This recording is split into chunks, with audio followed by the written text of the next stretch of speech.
Welcome to my channel the Bengal computer tutorial. আজকে এই Excel ভিডিওর মাধ্যমে আমি আপনাদের সঙ্গে এক্সেলের দুটি খুব গুরুত্বপূর্ণ ট্রিক্স শেয়ার করব, যেগুলো কিন্তু আপনি যদি বেসিক এক্সেল ইউজার হন অথবা অ্যাডভান্স এক্সেল ইউজার হন, প্রত্যেকের কাছে কিন্তু এই দুটি ট্রিক্স খুবই গুরুত্বপূর্ণ হতে চলেছে, কারণ এগুলো কিন্তু আপনাদের এক্সেলে কাজের জন্য প্রতিনিয়ত ব্যবহার করতে হয়। সেগুলি হচ্ছে গিয়ে, তো আমরা যখন এক্সেলে কোনো ডেটা টাইপ করি, এর জন্য আমাদের রো আর কলাম হাইট এবং উইথ নিয়ে কিন্তু খুবই সমস্যা হয়। বারবার আমাদের ক্লিক করে করে রো আর হাইটগুলোকে, রো হাইট এবং কলাম উইথকে কিন্তু আমাদের বারবার সেট করতে হয়। তো এই কাজটাকে আপনি জাস্ট এক ক্লিকে করতে পারবেন এবং এই কাজটাকে আপনি অটোমেটিকলিভাবে করতে পারবেন।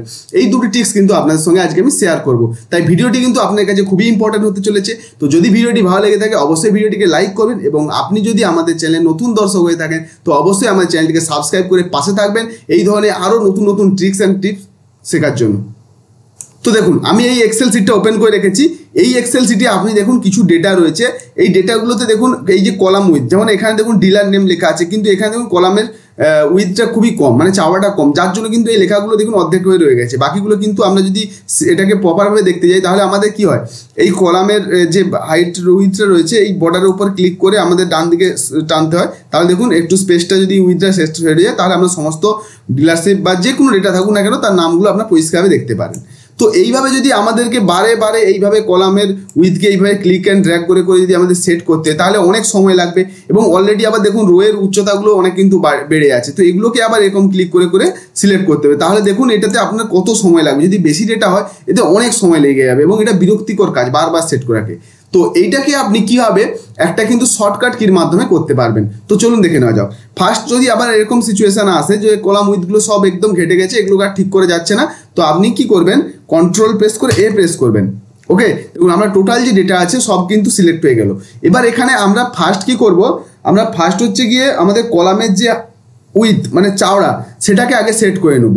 তো কলামের উইথকে অটোমেটিক ডেটার জন্য যেভাবে যতটা ডেটা রয়েছে ঠিক ওই পরিমাণে কলাম উইথকে সেট করার জন্য আপনারা কি প্রেস করবেন, আগে সিলেক্ট করবেন কন্ট্রোল এ প্রেস করে, তারপর কি প্রেস করবেন, এর জন্য কি করবেন অল্ট এইচ ও আই একসঙ্গে প্রেস করুন। দেখুন আমি যে একসঙ্গে প্রেস করলাম দেখতে পাচ্ছেন আমার দেখুন এই কলামগুলো কিন্তু অটোমেটিকভাবে কিন্তু একদম উপরে যে ডেটাগুলো রয়েছে দেখুন সেলস ইন জানুয়ারি ফেব্রুয়ারি দেখতে পাচ্ছেন একদম পারফেক্টভাবে কিন্তু আমাদের কলামের উইথগুলো সেট হয়ে গেছে। তো দেখুন এবার আপনারা ভাবতে পারছেন হচ্ছে নিচের সংখ্যাগুলো তো ছোটো আছে, তাহলে দেখুন আমাদের কিন্তু এই যে কলামগুলো হেডিংয়ে কিন্তু আমার দেখুন সেলস ইন মার্চ, এটা অনেকটা বড় একটা ওয়ার্ড, তো যার জন্য দেখুন এটার জন্য কিন্তু একদম পারফেক্টভাবে কিন্তু ম্যাচ হয়ে পুরো কলামগুলো কিন্তু দেখুন সেট হয়ে গেছে। দেখুন কোনো ডেটাতে কোনো সমস্যা নেই, একদম পারফেক্টভাবে কিন্তু সেট হয়ে গেছে। এবার যদি আমি উচ্চতাটাকে সেট করতে চাই একই রকমভাবে আপনাকে প্রথমে কন্ট্রোল এ প্রেস করে পুরোটা সিলেক্ট করে নিতে হবে। এরপরে কি করবেন, অল্ট এইচ ও এবং এ প্রেস করবেন, অল্ট এইচ ও এ। দেখুন যা আমি প্রেস করলাম একসঙ্গে, তো দেখুন আমাদের কিন্তু এখানে প্রত্যেকটা দেখুন একদম ডেটা অনুযায়ী কিন্তু আমাদের যে রোয়ের উচ্চতাটা যেমন কম বেশি ছিল, দেখুন প্রত্যেকটা ডেটাতে কিন্তু একদম দেখুন একদম পারফেক্ট হয়ে গেছে রোয়ের উচ্চতাটা। তো এইভাবে কিন্তু আপনি কলামের উইথ এবং রো হাইট দুটোকে কিন্তু এইভাবে শর্ট ট্রিক্স দুটো ইউজ করে কিন্তু খুব সহজে সেট করে নিতে পারেন। তো এই ছিল আমাদের প্রথম ট্রিক্স। এবার আমাদের নেক্সট অর্থাৎ 2 নম্বর ট্রিক্স কি, দেখুন আমি একটা এখানে এক্সেল নতুন একটা পেজ এমনি ব্ল্যাঙ্ক পেজ নিলাম।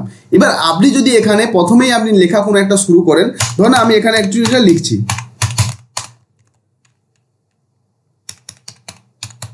আমি ধরুন এখানে লিখলাম কম্পিউটার অ্যাপ্লিকেশান। দেখুন আমি বাইরে ক্লিক করলাম, আমার এটা লেখার কথা ছিল A1 সেলে, দেখুন এটা কিন্তু চলে এসছে একদম B1। এবার আপনি যদি B1-এ কিছু একটা লিখতে যান তাহলে আপনার তো সমস্যা হবে, অলরেডি দেখুন সেখানে লেখা আছে, যদিও B1-এ কিছু লেখা নেই। আপনি ধরুন এখানে আপনি অন্য কিছু একটা লিখলাম, আমি ধরুন এখানে শুধু লিখলাম কম্পিউটার। ওকে, দেখুন তাহলে কি হচ্ছে, A1-এ যে সেলে লেখাটা ছিল সেটা কিন্তু দেখুন এই রোয়ের মানে যে সেলটা হচ্ছে সেলের মধ্যে থেকে গেছে, কারণ এটা দেখা যাচ্ছে না কেন, কারণ এখানে হচ্ছে আপনার যে কলামের উইথটা মানে চাওড়াটা দেখুন কম আছে। সেইভাবে আমাদের কি করতে হয়, বারবার আবার এখানে ক্লিক করে এইভাবে সেট করতে হয়, আবার দেখুন আবার এইভাবে সেট করতে করতে আমাদের বিরক্ত লাগে বারবারই। দেখুন প্রত্যেকবার কিন্তু আপনার কলাম উইথ এবং যদি বেশি লেখা হয় তাহলে রোয়ের উচ্চতারও কিন্তু পরিবর্তন করতে হয়।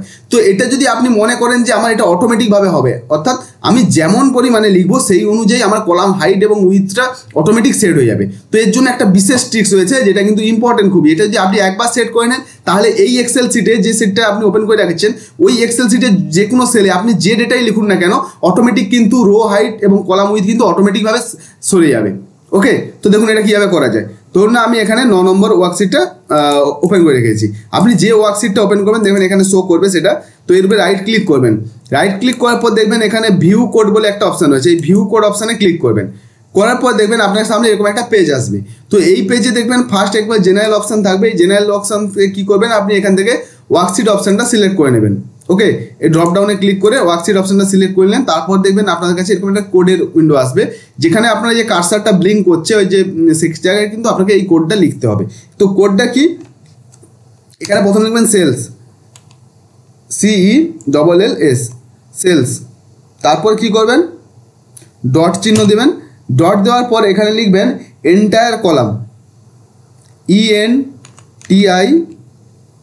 আর এন্টায়ার কলাম লিখলেই দেখতে পাচ্ছেন এখানে কিন্তু অটোমেটিক চলে আসবে। এন্টায়ার লিখলে এখানে চলে আসবে, জাস্ট এর উপরে মাউস ক্লিক করতে পারেন অথবা কিবোর্ড দিয়ে এন্টার প্রেস করেও এটা করতে পারেন। তো দেখবেন এটা অটোমেটিক লেখা চলে আসবে।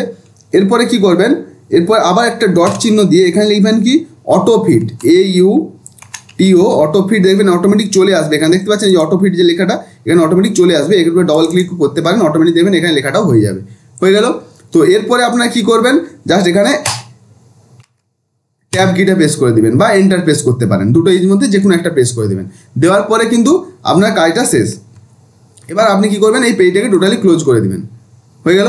এবার দেখুন আমি যদি এই যে ধরুন এই C1 সেলে যদি আমি কিছুটা লেখা শুরু করি, ধরুন আমি এখানে লিখবো যে প্রজেক্ট ওয়ার্ক, আমি এখানে লিখলাম প্রজেক্ট ওয়ার্ক। দেখুন যা লিখলাম, এবার যখন আমি এন্টার প্রেস করবো দেখুন অটোমেটিক কিন্তু আমার এই সি এর যে কলাম উইথটা কিন্তু অটোমেটিকভাবে সেট হয়ে গেল। আমি কিন্তু এইখানে ক্লিক করে করিনি। তো একইভাবে আরেকটা দেখাচ্ছি, ধরুন আমি এখানে লিখবো যে কম্পিউটার কিবোর্ড। আমি যদি এখানে লিখি ধরুন কম্পিউটার কিবোর্ড, দেখুন এটা কিন্তু অটোমেটিকভাবে লেখা আমার কমপ্লিট হয়ে গেছে। তো দেখুন কম্পিউটার কিবোর্ডটা কিন্তু আমার লেখা হয়ে গেছে। এবার যা আমি এন্টার প্রেস করবো দেখুন অটোমেটিকভাবে কিন্তু আমাদের যে ডি কলামের উইথটা কিন্তু দেখুন অটোমেটিকভাবে বেড়ে গেল।